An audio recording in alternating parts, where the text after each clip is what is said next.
Hello everyone, রয়েস কিচেনে তোমাদের সকলকে ওয়েলকাম। আমি তোর নিয়ে চলে এসেছি আরেকটি রেসিপি নিয়ে তোমাদের কাছে।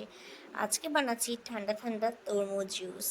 এই গরমের মধ্যে কিন্তু ঠান্ডা ঠান্ডা খেতে সবারই বেশ ভালোই লাগে। এখানে দেখো আমি একটা গোটা তরমুজের হাফটা নিয়ে নিয়েছি, তাতে বেশ সুন্দর করে টুকরো টুকরো করে আমি কেটে নিয়েছি তরমুজটা। এবার একটা গ্লাসের মধ্যে মোটামুটি 3 থেকে 4টে আইস কিউব নিয়ে তাতে কেটে রাখা সেই তরমুজের টুকরোগুলো দিয়ে, তারপর 1 চামচ লেবুর রস দিয়ে তাতে আগে থেকে স্লাইস করে রাখা দুটো লেবুর টুকরোকেও অ্যাড করলাম।